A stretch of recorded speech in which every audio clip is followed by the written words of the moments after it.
Welcome everybody to today's stream. It is the daily crypto roundup, and we're going to be talking about asset prices. We're going to be talking about the Fed JP meeting at Jackson Hole.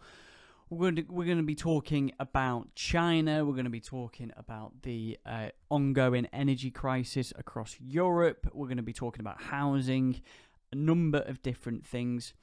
But first off, we've got to mention about the market, which is incredibly quiet at the moment.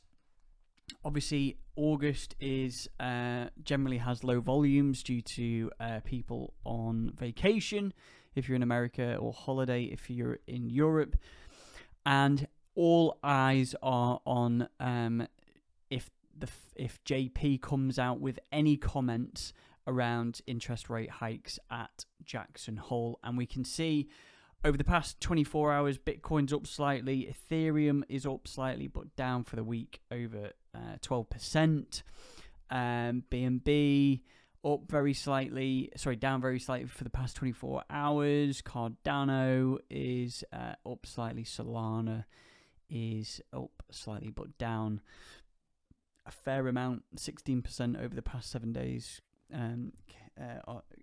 Cardano's down 16% for past 7 days.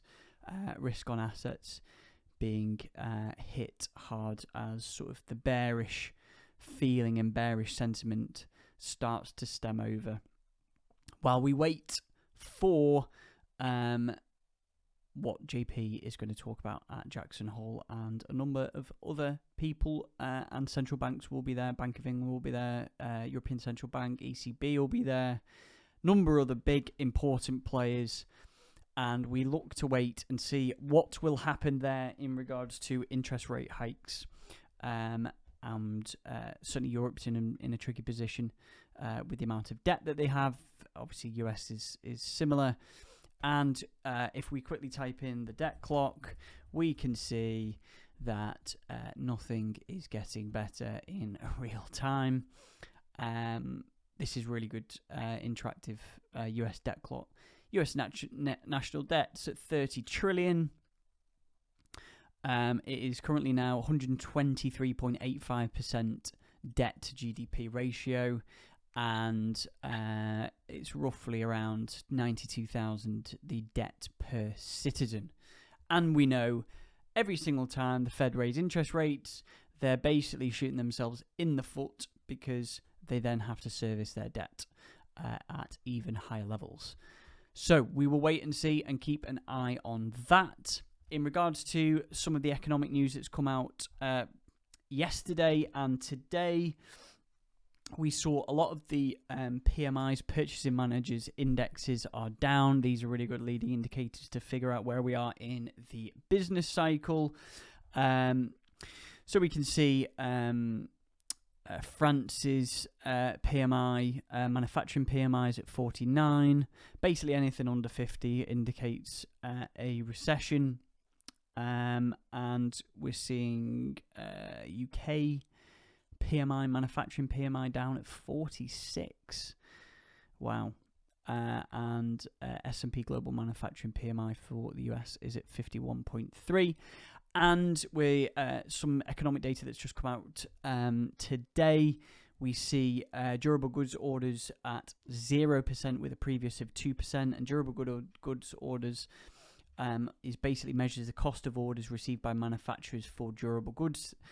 So durable goods tend to be like motor vehicles and appliances, things that last for 3 years or more, and they usually involve large investments, and they are obviously very sensitive to the US economic situation. A high reading is generally bullish for the USD, and a low reading is generally bad for the USD, and we are continually seeing a rise in the US dollar, having surpassed parity with the euro a few days ago, and I touched on that in a few days ago in one of my videos. Okay, bit of a roundup here, and this is from CoinDesk. Obviously, Bitcoin is trading sideways at the moment while investors await any Fed interest rate signals from that Jackson Hole meeting that is coming up, and IMF sees growing link between crypto and Asian stocks as well. So again, we're going to keep a close eye on what Jerome Powell is going to say at Jackson Hole. Will he has to do a speech. I think it's about an hour's speech off memory. So we're going to see what he talks about there, which will be really, really interesting. And that is this coming Friday as well. And obviously other central banks will be there, and other central banks will be giving their usual spiel about how they're going to try and manage the economy, etc., etc. All things point to a continual rise of interest rates to try and stem inflation, certainly in the EU. However, they can't because of the debt to GDP ratio, and obviously if they continue to raise, they basically crash the economy as well. So we're going to keep a close eye on that, and obviously that is the meeting this coming Friday, which will be super interesting. Okay, and shifting gears, we've been talking about China for a number of weeks, and this is really, really interesting to see what the Chinese economy is doing. We've been talking about how the housing crisis in China is slowly starting to unfold. These things don't happen overnight. They take time to play out. And Chinese Tesla's rival XPeng tanks 12% after wider than expecting loss and weak car delivery guidance. So how are consumers thinking? Are consumers purchasing cars from XPeng? Clearly they are not. And XPeng said it expects delivers between 29,000 and 31,000 electric vehicles in the third quarter, representing a year-over-year increase of around 13% to 20.8%. The market expected a higher number. So is this housing issue slowly starting to creep into retail as people become more and more bearish around their own personal spending, their own consumption, and are people are the Chinese general retail slowing down on purchases of cars because there is more and more bearish outlook and sentiment for the Chinese economy? So we, as I say always, will keep a close eye on this. It's really interesting to see how China is dealing with the ongoing crisis that is happening around housing. So we will see what happens with that. Now, moving on into some of the interesting bits and pieces I found on Twitter. This is from Till. And he says, rest in peace, German economy. You had a good run. And there's three charts here, which is German's PPI year over year, which is hitting continual records here, which is not good. And then we're also seeing the German trade imbalance hitting all-time lows. I don't know if you can see that. My webcam is slightly in the way there. And we're also seeing the German year-ahead power price for megawatts of electricity continually, daily. This chart is insane. If I just get rid of that, we can start to try and see what it was like. 300, 200, 100. So 100 euros per megawatt, even less, so 50 euros roughly over the past few years. And then we had a tick up during winter of 2021, and then a continual rise up to 700 euros per megawatt hour of electricity, which is just insane and is not by all stretch of the imagination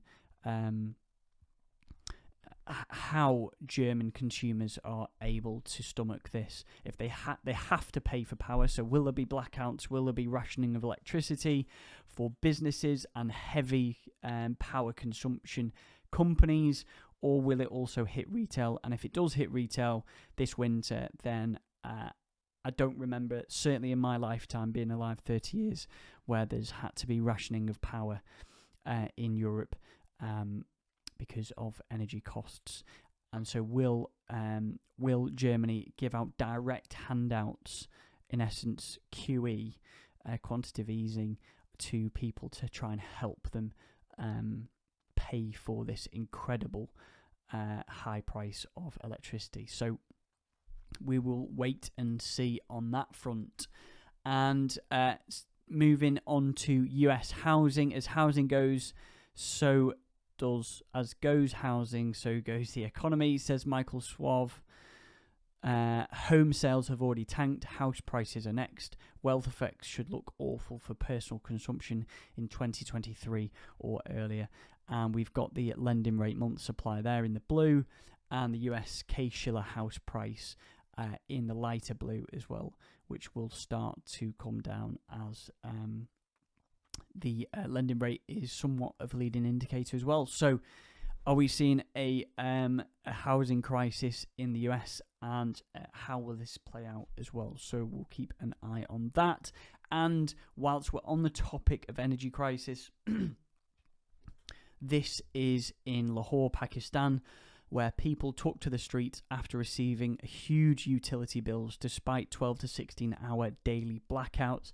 And this is the problem that Europe has at the moment, where we're seeing the German euros per megawatt price continue unbelievable raise, ultimately going higher and higher, 700 euros per megawatt hour of price per megawatt hour of electricity, which is insane. So are we likely to see a similar sort of situation play out in Europe this winter, with potential blackouts and incredibly high utility bills? I'm pretty sure we'll probably see something very similar. And when people start to take to the streets, you know that things have got incredibly bad. So we're going to monitor this situation very closely as well. Okay, and then finally, I thought this is a little bit of fun. We all know Jim Cramer from CNBC's Mad Money.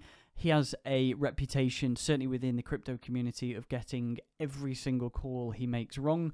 And so someone called Algod, I don't know Algod, but I'll certainly start following him or her on Twitter. This is the inverse Cramer portfolio. So basically, he takes the opposite position to what Jim Cramer is saying, and he has started to make some money, which is really pretty interesting. So earlier the same day, Algod announced the inverse Cramer account had officially doubled for the first time, reaching a net value of $101,000, up from a starting amount of $51,000 on July the 19th.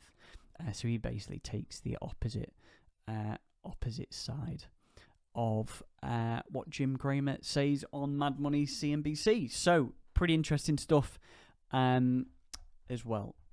So if you do want to start a Jim Cramer opposite side of the trade portfolio, then it looks like it makes a bit of money. So that is everything for today. I will see all of you tomorrow. Take care. Bye-bye.